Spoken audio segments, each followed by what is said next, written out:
ತಿಳಿಸಬೇಕು.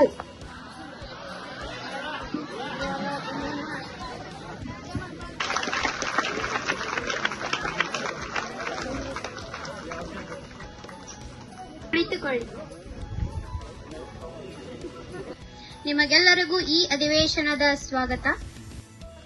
ನಮಗಾಗಿ, ನಮ್ಮ ದೇಶಕ್ಕಾಗಿ ಹೋರಾಡುತ್ತಿರುವ ಹಾಗೂ ಹೋರಾಡಿ ವೀರಮರಣ ಹೊಂದಿರುವ ಸೈನಿಕರಿಗೆ ಗೌರವ ಸಲ್ಲಿಸುವ ಸಮಯ.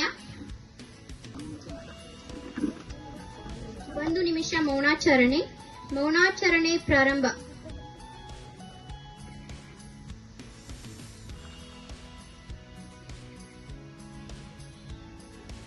ಮೌನಾಚರಣೆ ಮುಕ್ತಾಯ. ಸಭೆಯನ್ನು ಆರಂಭಿಸುವ ಮುನ್ನ ಸಭೆಯ ಕೆಲವು ಸಲಹೆ ಹಾಗೂ ಸೂಚನೆಗಳನ್ನು ನೀಡಲು ಬಯಸುತ್ತೇನೆ. ಸಭೆಯಲ್ಲಿ ಸಮಯದ ಅಭಾವವಿರುವುದರಿಂದ ವಿರೋಧ ಪಕ್ಷದ ನಾಯಕರು ಆಡಳಿತ ಪಕ್ಷದ ನಾಯಕರಿಗೆ ಪ್ರಶ್ನೆಯನ್ನು ಕೇಳಲಿ. ಆಡಳಿತ ಪಕ್ಷದ ನಾಯಕರು ಆಡಳಿತವಾಗಿ ಉತ್ತರಿಸಬೇಕು ಹಾಗೂ ರಾಜ್ಯದ ಅಭಿವೃದ್ಧಿ ದೃಷ್ಟಿಯಿಂದ ಆರೋಗ್ಯಕರ ಚರ್ಚೆಗೆ ಮಾತ್ರ ಇಲ್ಲಿ ಅವಕಾಶವಿದೆ. ಮೊದಲಿಗೆ ಪ್ರಶ್ನೋತ್ತರ ವೇಳೆಯನ್ನು ಆರಂಭಿಸೋಣ. ಋತುರಾಜ್ ಇವರು ಕೇಳಬೇಕು. ಮಾನ್ಯ ಸಭಾ ಅಧ್ಯಕ್ಷರಿಗೆ ನಮಸ್ಕಾರಗಳು. ನನ್ನ ಪ್ರಶ್ನೆ ಬಂದು ಕ್ರೀಡಾ ಸಚಿವರಿಗೆ. ಪ್ರತಿಯೊಬ್ಬ ವಿದ್ಯಾರ್ಥಿಗೂ ಅಗತ್ಯವಾಗಿದೆ. ಹಾಗಿರುವಾಗ ನಮ್ಮ ಶಾಲೆಯಲ್ಲಿ ವಾರ್ಷಿಕ ಕ್ರೀಡಾಕೂಟವನ್ನು ಸರಿಯಾದ ಸಮಯಕ್ಕೆ ಏಕೆ ಆಡಿಸುವಂತಿಲ್ಲ? ಮಾನ್ಯ ಸಭಾಪತಿಗಳಿಗೆ ನನ್ನ ನಮಸ್ಕಾರಗಳು. ಹೌದು, ಕ್ರೀಡೆಯು ಪ್ರತಿಯೊಬ್ಬ ವಿದ್ಯಾರ್ಥಿಯು ಸದೃಢವಾದ ದೇಹ ಹೊಂದಲು ಅವಶ್ಯಕವಾಗಿದೆ. ಆದರೆ ನಮ್ಮ ಶಾಲೆಯಲ್ಲಿ ಅಭ್ಯಾಸದಲ್ಲಿ ಹಿಂದುಳಿದ ಮಕ್ಕಳು ಇರುವುದರಿಂದ ಅವರಿಗೆ ಹೆಚ್ಚಿನ ಸಮಯ ನೀಡುವುದರಿಂದ ವಾರ್ಷಿಕ ಕ್ರೀಡೆಗಳನ್ನು ಸಮಯಕ್ಕೆ ಸರಿಯಾಗಿ ನಡೆಸಲಾಗುತ್ತಿಲ್ಲ. ಆದರೆ ಮುಂಬರುವ ದಿನಗಳಲ್ಲಿ ಸರಿಯಾದ ಸಮಯಕ್ಕೆ ಕ್ರೀಡೆಗಳನ್ನು ನಡೆಸುತ್ತೇವೆ ಎಂದು ಹೇಳಲು ಇಷ್ಟಪಡುತ್ತೇನೆ. ವಿರೋಧ ಪಕ್ಷದ ನಾಯಕಿಯಾದ ಭಾಗವ ಮದಪ್ಪನವರು ಕೇಳಬೇಕು. ನಮಸ್ಕಾರಗಳು. ನಾನು ಕೇಳುವ ಪ್ರಶ್ನೆ ಆರೋಗ್ಯ ಸಚಿವರಿಗೆ. ಒಂದು ಆಟದ ಮೈದಾನದಲ್ಲಿ ಒಂದು ಮಗುವಿಗೆ ಪೆಟ್ಟಾದರೆ ಪ್ರಥಮ ಚಿಕಿತ್ಸೆ ಪೆಟ್ಟಿಗೆಯನ್ನು ತೆರೆದು ನೋಡಿದಾಗ ಬರೀ ಹತ್ತಿ ಮಾತ್ರ ಇರುತ್ತದೆ. ಔಷಧಿಗಳಲ್ಲಿ ಮತ್ತು ವರ್ಷಕ್ಕೆ 2 ಬಾರಿ ಆರೋಗ್ಯ ತಪಾಸಣೆ ಮಾಡಿಸಬೇಕು. ಆರೋಗ್ಯ ತಪಾಸಣೆ ಮಾಡಿಲ್ಲಬೇಕೆ? ಅಧ್ಯಕ್ಷರಿಗೆ ನನ್ನ ನಮಸ್ಕಾರಗಳು. ಏಕೆಂದರೆ ವೈದ್ಯರ ಕೊರತೆ ಕಾರಣ ಸರಿಯಾಗಿ ಶೈಕ್ಷಣಿಕ ವರ್ಷದಲ್ಲಿ ಎಲ್ಲಾ ವಿದ್ಯಾರ್ಥಿಗಳನ್ನು ವೈದ್ಯಕೀಯ ತಪಾಸಣೆ ದಿನಮಾನಗಳಲ್ಲಿ ಆರೋಗ್ಯ ಇಲಾಖೆಯ ಸರ್ಕಾರದಿಂದ ಸರಿಯಾದ ರೀತಿಯಲ್ಲಿ ವಿದ್ಯಾರ್ಥಿಗಳನ್ನು ತಪಾಸಣೆಯನ್ನು ಮಾಡಲು ಕ್ರಮ ಕೈಗೊಳ್ಳುತ್ತೇವೆ.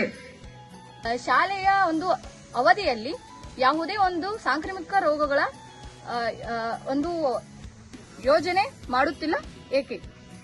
ನಾವು ಶಾಲೆಯ ಮೈದಾನದಲ್ಲಿ ತಗ್ಗು ಪ್ರದೇಶದಲ್ಲಿ ನೀರು ನಿಲ್ಲದಂತೆ ಮತ್ತು ಟ್ಯಾಂಕರ್ ಸ್ವಚ್ಛತೆ ಹಾಗೂ ಶಾಲಾ ಆವರಣವನ್ನು ಸ್ವಚ್ಛತೆಯಿಂದ ಕಾಪಾಡುವಂತೆ ಮಾಡಲಾಗಿದೆ. ಮುಂಬರುವ ದಿನಮಾನಗಳಲ್ಲಿ ಎಲ್ಲಾ ವಿದ್ಯಾರ್ಥಿಗಳಿಗೆ ಶಾಲಾವಧಿಯಲ್ಲಿ ಸಾಂಕ್ರಾಮಿಕ ರೋಗಗಳ ಕುರಿತು ಜಾಗೃತಿ ಮೂಡಿಸುತ್ತೇವೆ ಮತ್ತು ಹೆಚ್ಚಿನ ಕ್ರಮವನ್ನು ಕೈಗೊಳ್ಳುತ್ತೇವೆ. ಪ್ರಶ್ನೆ 5. ಈ ಪ್ರಶ್ನೆಯನ್ನು ವಿರೋಧ ಪಕ್ಷದ ನಾಯಕಿಯಾದ ಭಾಗ್ಯವಂತಿ ಹುದ್ದಾ ಕೇಳಬೇಕು. ನಮಸ್ಕಾರಗಳು. ನನ್ನ ಪ್ರಶ್ನೆ ಬಂದ್ಬಿಟ್ಟು ಆಹಾರ ಮಂತ್ರಿಗಳಿಗೆ. ಗುಣಮಟ್ಟದ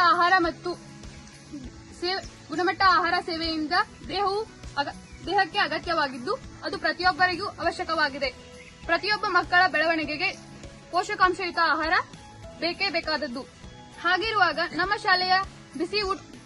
ಶಾಲೆಯಲ್ಲಿ ಬಿಸಿ ಊಟದಲ್ಲಿ ನೀವು ಯಾವ ಪೋಷಕಾಂಶಯುತ ಆಹಾರಗಳನ್ನು ಹಾಗೆ ಅದು ಉತ್ತಮ ಗುಣಮಟ್ಟವಿದೆ ಎಂದು ಹೇಗೆ ಖಚಿತಪಡಿಸುತ್ತೀರಿ?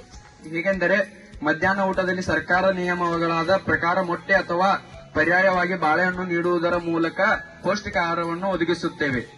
ಸಂಗ್ರಹಣೆಯ ಕ್ರಮಗಳನ್ನು ಕೈಗೊಳ್ಳಲಾಗಿದ್ದು ಆದ್ದರಿಂದ ಪ್ರತಿಯೊಬ್ಬ ವಿದ್ಯಾರ್ಥಿ ಶುದ್ಧ ಕುಡಿಯುವ ನೀರಿನ ವ್ಯವಸ್ಥೆಯನ್ನು ಕಲ್ಪಿಸಲಾಗಿದೆ.